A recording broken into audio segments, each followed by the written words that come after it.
Welcome back ladies and gentleman, ख्वातीन और हज़रात, देवी सज्जनों, आप सब लोगों का स्वागत हमारे यूट्यूब चैनल पर। You are watching Ziaur Rahman. I am the host and he is the co-host. Yes, that's good. Otherwise पिछली वीडियो में मुझे बताना पड़ता था I am the cohost and he is the main host. Well, as people know, info educational content वाली जो series है वो बिल्कुल जारी है और आज इस वीडियो पर हम रिएक्ट करने जा रहे हैं। ये नीतीश राजपूत के चैनल से ये वीडियो ली गई है जिसमें हम समझने जा रहे हैं कि बरमूदा ट्रायंगल क्या है। बहुत ज्यादा कॉन्स्पिरेसी बहुत थी ज्यादा यार, मेरे तो बचपन में शैतान रहता था बरमूदा ट्रायंगल पे। अब देखते हैं कौन रह रहा है। तो इस फिनोमिना ये बेसिकली है क्या, इतना फेमस या इनफेमस क्यों है, तो इसके साथ क्या क्या चीज़ें जुड़ी है, नीतीश राजपूत हमें इस वीडियो के तवज्जुह से बताने जा रहे हैं। तो साथ साथ हम चाय भी इंजॉय करेंगे और वीडियो से भी सीखने का लुत्फानंदोज ऑब्वियसली होंगे ही होंगे, साथ साथ सीखेंगे। इंफॉर्मेशन बेस्ड है ना। हाँ, सीखने की भी कोशिश करेंगे। या तो please as usual do the honour. Okay. आपने बहुत बार लोगों को कहते हुए सुना होगा कि आसमान खा गया या फिर जमीन निकल गई, लेकिन अर्थ पे एक ऐसी जगह है जहां पे लोगों ने क्लेम किया है कि वहां पे सच में ऐसा होता है। ये जगह नॉर्थ अटलांटिक ओशियन के वेस्ट रीजन में है। यूएस के स्टेट फ्लोरिडा से लेके पोर्टो रिको आइलैंड और बरमूडा के बीच में है। अब क्योंकि ये तीनों मिलकर ट्रायंगल बनाते हैं, इसलिए इस एरिया को कहा जाता है बरमूडा ट्रायंगल। लेकिन इस एरिया में जो जो इंसिडेंट्स हैं इसको और भी नाम दिए गए, जैसे devil's triangle, the limbo of the lost. अब बात ये है कि जो एरिया है इसके बारे में बात होना शुरू कैसे हुई।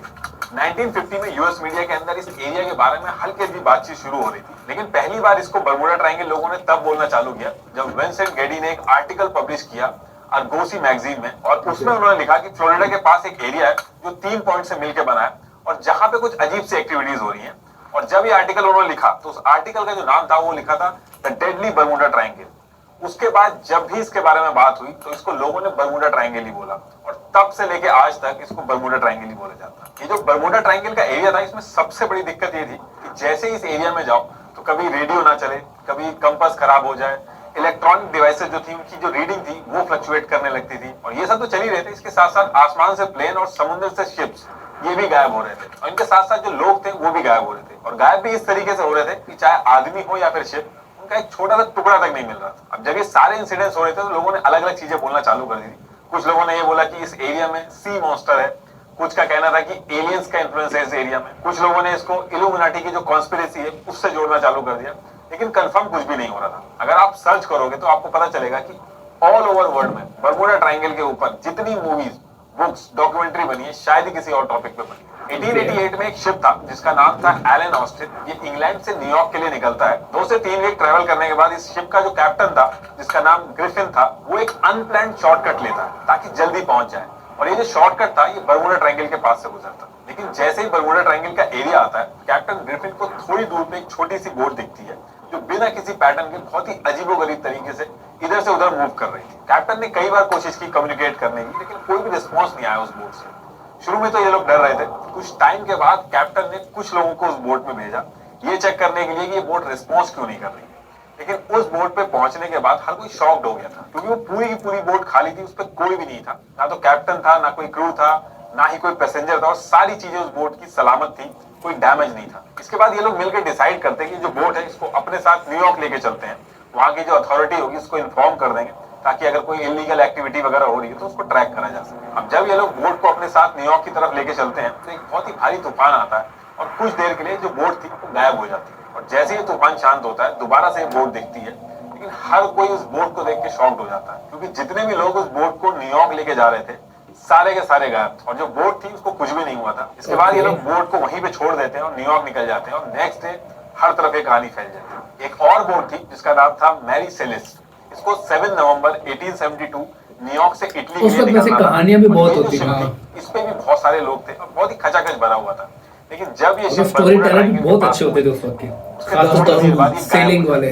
इसको बहुत ढूंढा जाता है लेकिन ये कहीं भी नहीं। लेकिन करीब 1 महीने के बाद 4 दिसंबर 1872 को ये शिप बरमूडा ट्रायंगल के पास तैरता हुआ दिखता है। अब जिन लोगों को ये शिप दिखता है वो लोग इन्फॉर्म करते हैं, उसके बाद रेस्क्यू टीम आती है। लेकिन हैरानी की बात सबसे ज्यादा ये रहती है कि पूरी शिप के ऊपर एक भी आदमी नहीं था। जो पूरी की पूरी शिप थी उसको कोई भी नुकसान नहीं हुआ था, यहाँ तक कि डिनर टेबल पे खाना एज इट इज पड़ा हुआ था।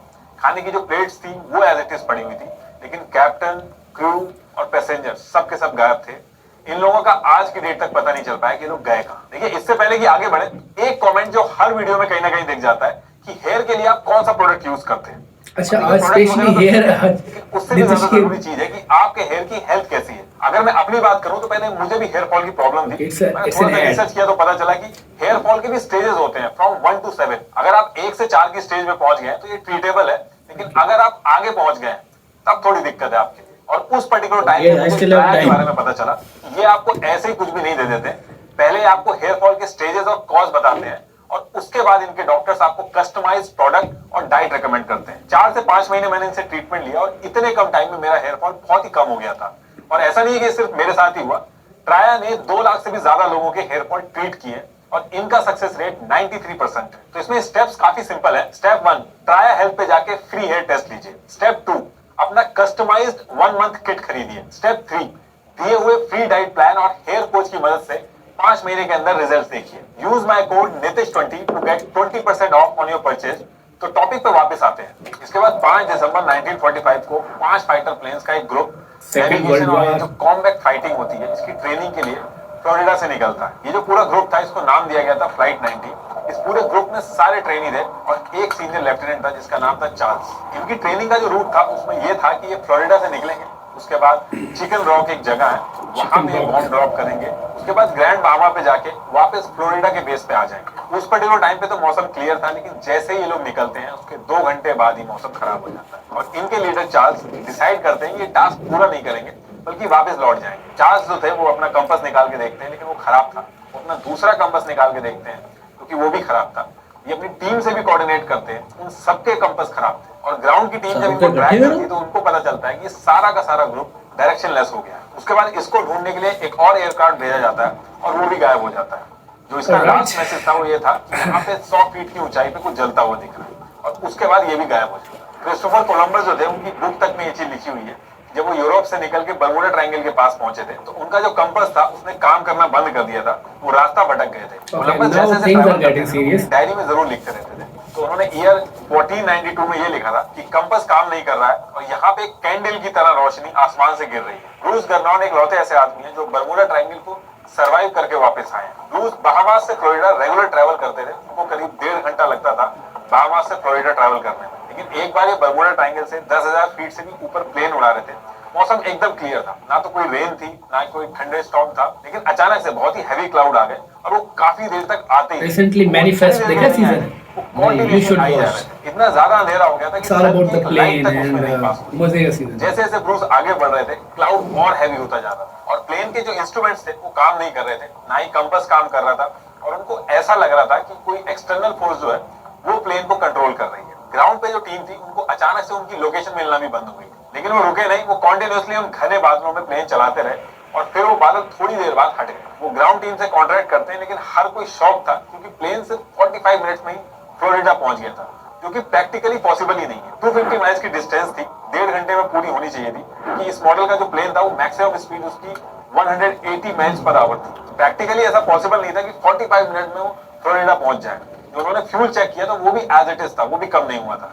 फिर आगे चल के उन्होंने इस पे किताब लिखी। अब ये जो स्टोरीज मैं आपको बता रहा हूँ ऐसी और भी बहुत सारी स्टोरीज है बर्मुडा ट्रायंगल के ऊपर जो बुक्स, मूवीज और डॉक्यूमेंट्री की फॉर्म में बिक रही हैं। अब इसके पीछे रीजन ये है कि लोगों को पसंद आती है मिस्टीरियस स्टोरीज। उन स्टोरीज से कनेक्शन बिल्ड करना और पसंद आता है उनको, क्योंकि ये जो कॉन्स्पिरेसी थ्योरीज होती है काफी इंटरेस्टिंग होती है। वहीं रियल फैक्ट्स जो होते हैं वो थोड़े से बोरिंग होते हैं, उनमें मजा नहीं आता है। उनको सुनने में ऐसा लगता है जैसे कि पढ़ाई चल रही है और बिजनेस बनाया जाता है। ऐसी स्टोरीज जिनमें यह है कि पहले बर्मुडा ट्रायंगल था, उसके नीचे एक सिविलाइजेशन था और वहां पे हम एलियन से मिलेंगे, मिलियंस में बिकती हैं। आप सर्च करके देखिएगा बर्मुडा ट्रायंगल पे कितनी मूवीज बनी है, आप थक जाओगे देखते देखते इतनी मूवीज बनी। आप बुक सर्च करोगे तो तांता लगा हुआ है अलग अलग स्टोरीज का, एलियन से लेके इल्यूमिनाटी तक, जिसकी जितनी इमेजिनेशन है उसने उस लेवल की स्टोरीज बना के बेची। एक पर्टिकुलर इंसिडेंट के कुछ डेटा पॉइंट्स को उठा के जो कि 100 से 200 साल पुराने हैं, जिनको वेरीफाई तक नहीं किया जा सकता, हम कुछ भी मान लेते हैं। जब मैं सारी स्टोरीज बता रहा था तो आपके दिमाग में क्वेश्चन जरूर आएंगे कि अगर इतनी मिस्टीरियस है ये जगह तो आजकल इसके बारे में क्यों नहीं बात हो रही। अगर आज के डेट में किसी को फ्लोरिडा जाना है तो वो प्लेन या फिर शिप का यूज करेगा और यही बर्मुडा ट्रायंगल वाला ही रूट यूज करेगा। इनफैक्ट सबसे हैवी ट्रैफिक जोन है बर्मुडा ट्रायंगल। आज की डेट में हमारे पास एडवांस टेक्नोलॉजी है तो हमें पता चल जाता है अगर कोई इंसिडेंट होता है कि इसके पीछे रीजन क्या है। कई ऐसे इंसिडेंट्स हैं जो आज भी नहीं पता चल पाते लेकिन हम बहुत ही तेजी से एडवांस होते जा रहे हैं। ये जो बर्मुडा ट्रायंगल की कहानियां बेची जाती हैं, अगर आप छोटी सी सर्च करोगे गूगल पे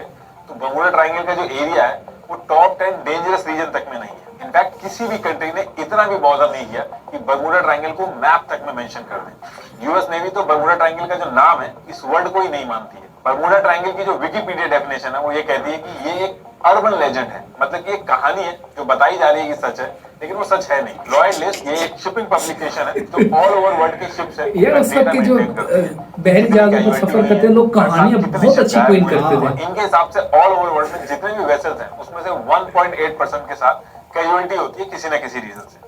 कुछ के रीजंस पता चल पाते हैं, कुछ के रीजंस नहीं पता चल पाते हैं, और कुछ तो ऐसे हैं इसके पीछे ऑब्वियसली कोई एक्सप्लेनेशन होती है साइंस। 8634 शिप्स गए हैं जिसमें से 2 कैजुअलिटी हुई। अगर आप इसको कंपेयर करोगे वर्ल्ड की बाकी कैजुअलिटीज से तो डेटा बहुत ही कम है, लेकिन इसके बाद भी बर्मुडा ट्रायंगल बहुत ही ज्यादा फेमस है क्योंकि इसकी जो स्टोरी है, बुक्स है, डॉक्यूमेंट्री, मूवीज, टूरिज्म, इन सब की जो इकोनॉमी है वो बहुत ही स्ट्रॉन्ग है। ला ट्रिब्यूना की रिपोर्ट के हिसाब से 75 शिप्स और एयरक्राफ्ट मिस हुए बर्मुडा ट्रायंगल से। अगर आप एवरेज निकालोगे तो दुनिया की बाकी जगहों पे भी लगभग इतने ही एक्सीडेंट्स हुए। जापान के पास में भी सेम ऐसा ही एरिया है ट्रायंगल शेप में, उसका भी नाम दिया गया है ड्रैगन ट्रायंगल। यहाँ भी 1945 में A6M0 एयरक्राफ्ट का कनेक्शन टूट गया था और लास्ट मैसेज में पायलट सिर्फ यही बोल रहा था कि something is happening in the sky is opening up. उसके बाद भी आज तक नहीं पता चला कि वहां पे हुआ क्या था। सेम इसी ड्रैगन ट्रायंगल में 1980 में MV डर्बीशायर जो बहुत ही बड़ा ब्रिटिश शिप था वो भी अचानक से गायब हो गया था और उसके बारे में आज तक किसी को नहीं पता चला कि वो गया कहाँ पे। ड्रैगन ट्रायंगल का जो एरिया है वो बर्मुडा ट्रायंगल की तरह ही है और इंसिडेंट भी ऑलमोस्ट सेम होते हैं, लेकिन उसके बाद भी बर्मुडा ट्रायंगल को ज्यादा लाइमलाइट मिलती है क्योंकि हॉलीवुड ने जितनी मूवीज बर्मुडा ट्रायंगल पे बनाई है उतनी ड्रैगन ट्रायंगल पे नहीं बनाई। जितनी बुक्स बर्मुडा ट्रायंगल पे पब्लिश हुई है उतनी ड्रैगन ट्रायंगल पे पब्लिश नहीं हुई है। यही रीजन है कि बर्मुडा ट्रायंगल ज्यादा फेमस है। बर्मुडा ट्रायंगल और ड्रैगन ट्रायंगल जो है ये दोनों एक ही लैटिट्यूड पे आते हैं, इसलिए इसके ऊपर भी कॉन्स्पिरेसी थ्योरी चल रही है। अभी आज की डेट में तो किसी भी तरीके से वेरीफाई नहीं किया जा सकता कि एलन ऑस्टिन का जो कैप्टन था वो जो स्टोरी बता रहा था वो सही भी है कि नहीं। मैरी सेलेस्ट शिप की जो कहानी है वो जो पर्टिकुलर शिप थी उसमें से भी लाइफ बोट गायब थी और ये जो शिप थी इसके ऊपर एलिगेशन थे कि इन्होंने गलत तरीके से हैवी इंश्योरेंस करा रखा है। इसमें यह भी कहा जाता है कि मे बी कोई ऐसी इमरजेंसी हो जिसमें शिप डेंजर में हो, लोगों को शिप से खाली करा के कहीं और ले जाया जा रहा हो और उस पर्टिकुलर टाइम पे कोई दुर्घटना हो।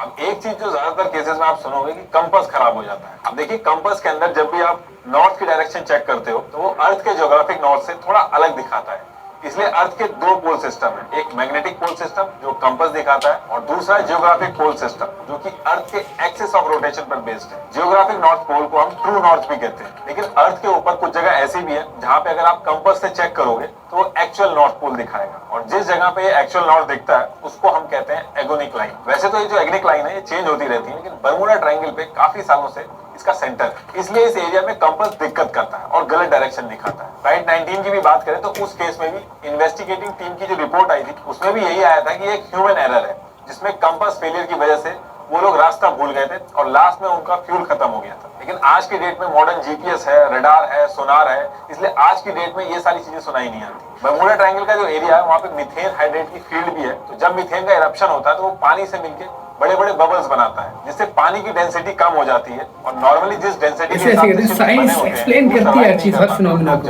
एक्सपेरिमेंट में भी ये प्रूव हो चुका है कि बबल्स की वजह से शिप्स डूब सकते हैं। इसके साथ साथ यूएस के कई स्टेट्स हैं जो बर्मुडा ट्रायंगल से लगे हुए हैं, वहाँ पे हरिकेन बहुत आते हैं जैसे कि फ्लोरिडा, तो ये भी एक रीजन माना जाता है एक्सीडेंट्स का। बर्मुडा ट्रायंगल में ऐसा नहीं है कि सिर्फ एक ही रीजन की वजह से एक्सीडेंट्स होते हैं, इसमें कई सारी चीजें हैं। 2016 में यूनिवर्सिटी ऑफ कोलोराडो की साइंटिस्ट की टीम ने सैटेलाइट इमेजेस निकाली बर्मुडा ट्रायंगल की, तो यहाँ पे उनको हेक्सागोन शेप में क्लाउड दिखे जो नॉर्मली नहीं दिखते हैं। ये हेक्सागोन क्लाउड एक एयर बॉम्ब की तरह एक्ट करते हैं और एयरक्राफ्ट पे 175 माइल्स पर आवर की स्पीड से हिट कर सकते हैं, जिससे पूरा का पूरा एयरक्राफ्ट कोलैप्स हो सकता है। साइंटिस्ट डॉक्टर काज जिन्होंने सिडनी यूनिवर्सिटी में रिसर्च की, इन्होंने इस पूरे एरिया को बहुत ही अच्छे से एनालाइज किया कई सालों तक। उसके बाद उन्होंने कहा कि ये ह्यूमन एरर, बैड वेदर और अनप्रेडिक्टेबल सिचुएशन की वजह से हादसे हुए हैं। उस एरिया में ज्यादा लोग ट्रैवल करते हैं इसलिए ज्यादा सुनाई देता है। Of course. That's it. That's all about the Bermuda Triangle controversy, conspiracy. well, देखिए ना, मतलब देखिए इसको कहते हैं कि साइंस हर चीज एक्सप्लेन कर रही है। और दूसरा किसी भी तरह से आप इशू बना सकते हो। हाँ। कोई भी कॉन्स्पिरेसी थी और बिकती बहुत है, इंसान क्योंकि बहुत क्यूरियस है, हमें मिस्टीरियस चीजों में मजा आता है। और ऊपर से हम लोगों को ना कोई चीज चाहिए कि हम लोग कहें कि हमारे पे ब्लेम ना आए, किसी और पे चला जाए। इल्यूमिनाती वहां पे है, एलियंस वहां पे है, डेविल वहां पे है, अपनी गलतियां खत्म करके ना किसी और चीज पे डालने का बहुत शौक है। वहां से इल्यूमिनाती कंट्रोल करता है, इस वजह से फलां लोग तरक्की कर रहे हैं और हम लोग तनज़ली का शिकार है। इस तरह की कहानियां पाकिस्तान में खासतौर पे काफी बिकती रहती हैं। पूरी दुनिया में हॉलीवुड ने बेची है, हॉलीवुड सिर्फ ने- पाकिस्तान ने पूरी जी, दुनिया हम लोग में। जल्दी एक बार कर लेते हैं ना, खासतौर पर हम लोग फिर पैसे हो जाते हैं कि हमारे हाथ में तो कंट्रोल ही नहीं है। जब कंट्रोल ही और लोग कर रहे हैं तो हम लोग क्या करें? पता कि हमें एक्टिव रोल प्ले करने की जरूरत है।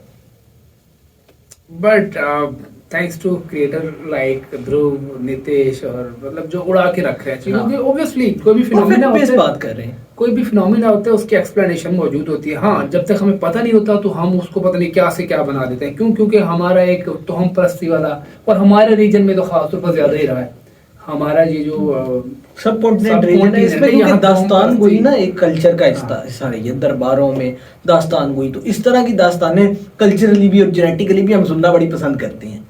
तो क्योंकि बादशाह के दरबार में कोई बंदा बैठा है, वो दास्तानें चल रही हैं, हफ्तों तक दास्तान चल रही है, खत्म नहीं होती। कहानी खत्म होती है, किस्सा खत्म होता है, दास्तानें खत्म नहीं होती। ये दास्तान गोई की एक मिसाल है कि हम लोगों ने दास्तानें बनाई हुई हैं, और जो समुद्री सफर करके आता था वो कोई भी कहानी करा रहा यस, होता क्योंकि उसमें वो वेरीफाई करने के लिए हाँ। अभी फायदा हुआ, जैसे जैसे साइंस ने इवॉल्व किया है हमारे पास क्रॉस वेरीफाई करने के लिए सोर्सेज मौजूद है। मौजूद है। तो इसी तरह हमारी जिंदगी में भी काफी सारी चीजें होती हैं जो कि हमारा पूरी की पूरी हमारा हमारे पूरी की पूरी जो जिंदगी की एक क्या कहते हैं जो एक लॉजिक है उस पर बेस्ड होता है, लेकिन जरूरी नहीं कि वो ठीक वो हो। ठीक नहीं हो। तो उसको क्रॉस वेरीफाई करना चाहिए। थोड़ा सा यह मुश्किल होता है जब आपकी न्यू इन्फॉर्मेशन आती है ना, डिफरेंट कॉन्फ्लिक्टिंग, हाँ। तो आपको डिफिकल्टी होती है, Cognitive dissonance होती है। आप उसको रिजेक्ट करते हो, नहीं कि ऑलरेडी जो इस्टेब्लिश्ड आपके वैल्यू, और फिर उसको रीइंफोर्स करने की भी कोशिश करते हो आप, और डिसोनेंस अवॉइड करने की कोशिश करते हो, और फिर उसमें होते हैं मसले, क्योंकि उससे पैदा होती है हठधर्मी। तो हठधर्मी पे नहीं उतरना चाहिए, और अपने मामलात अगर आपको लगे कि अगला बंदा कोई बात ठीक कर रहा है तो उसको जरूर अडॉप्ट कर लेना चाहिए, उसको जरूर एक्सेप्ट करना चाहिए। एग्जैक्टली। और इसी के साथ ही हम आज आपसे इजाजत चाहेंगे। Keep watching us and do subscribe.